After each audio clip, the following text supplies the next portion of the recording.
ప్రజలాడ్ దేవుని యొక్క గొప్ప ఘనమైన నామములు అందరికీ ప్రభు పేరిట శుభాభివందనములు తెలియజేసుకుంటున్నాను. ఈ దినం దేవుడు మనకిచ్చినటువంటి ఒక నూతనమైన వాగ్దానం.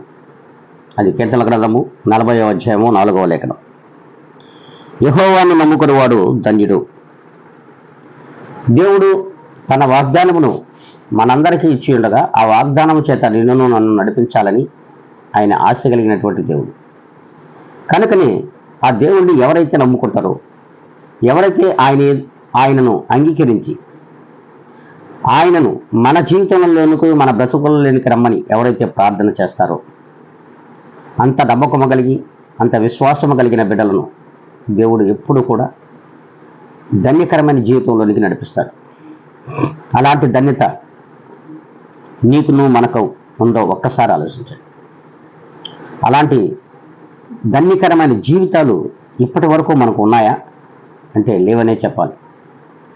మరి ప్రతి విశ్వాసము కూడా,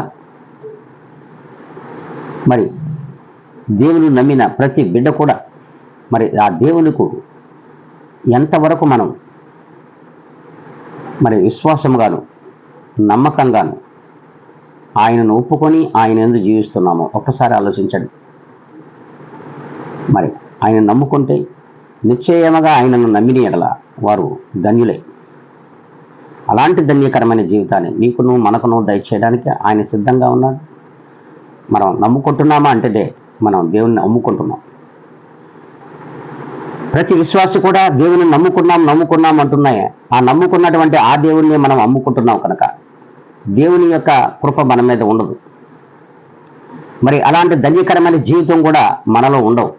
కనుకనే దేవుని యందు భయభక్తులు కలిగినటువంటి బిడ్డలు, దేవుని యందు విశ్వాసం కలిగిన బిడ్డలు, దేవుని నమ్మిన బిడ్డలు దేవుణ్ణి ఎప్పుడు కూడా విడిచిపెట్టరు. ఆయన్ని నిశ్చయముగా నమ్ముకొని జీవిస్తారు. కనుకనే వారు ధన్యులు అని దేవుడు స్పష్టంగా తెలియజేస్తున్నారు. మరి ప్రియమైన దేవుని బిడ్డ, మరి ఈ దినం నువ్వు దేవుణ్ణి అమ్ముకునేవాడిగా ఉన్నావా, నమ్ముకునేవాడిగా ఉన్నావా? ఒక్కసారి ఆలోచించు. నీవు దేవుణ్ణి స్థిరముగా నమ్మినట్లయితే తలల వంచి అందరూ కూడా ప్రార్థనలో ఏకీభించాలని ప్రభు పేరిట మనవి చేసుకుంటూ ఉన్నారు. మహాపరిశుద్ధ గొప్ప ఘనమైన తండ్రి, ఇదిగోనైనా మిమ్మల్ని నమ్మిన వారు ధన్యులు.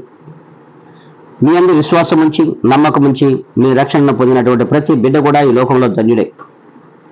మరి ఆ నమ్మకమైనటువంటి జీవితాలు మీలో మాకు దయచేయమని నా తండ్రి, వీక్షించుచున్న ప్రతి బిడ్డను కూడా మీ చేతులకు నేను సమర్పించుకుంటున్నా. నన్ను నేనుగా మిక్కిలిగా తగ్గించుకుని యేసుక్రీస్తు యొక్క గొప్ప ఘనమైన నామములో అడిగి వేడుకొని ప్రార్థిస్తున్నాను మా తండ్రి.